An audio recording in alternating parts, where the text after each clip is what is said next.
ওগো আল্লাহ, আমার তলহাকে আপনি মাফ করবেননি, আমার তলহাকে আপনি মাফ করবেননি।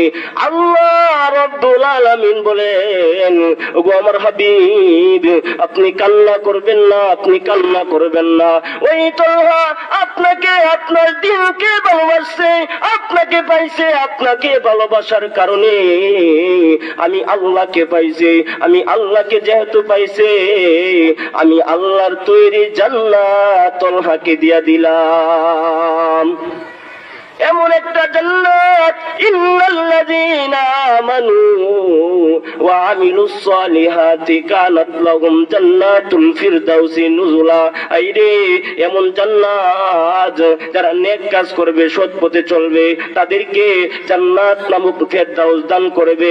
এমন জান্নাত খালিদিনা ফিহা লা ইয়াবগুনা আনহা হিওয়ালা।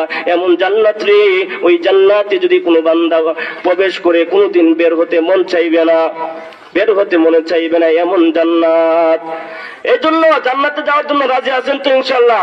জান্নাতে যাইতে হলে নেক কাজ করতে হবে। রমজান মাস আসতেছে, রমজান মাসে রোজা রাখতে হইব। রমজান মাস আসলে মা বাবার মহাব্বত সন্তানের প্রতি আর বেশি বাইরা যায়। মা বাবা কয়, এত মহাব্বতের সন্তান, রোজা রাখার দরকার নাই, যদি ফারাতে রোজা রাখবার দরকার নাই, এত মহাব্বত মার। হাইরে মা, তুমি যে তোমার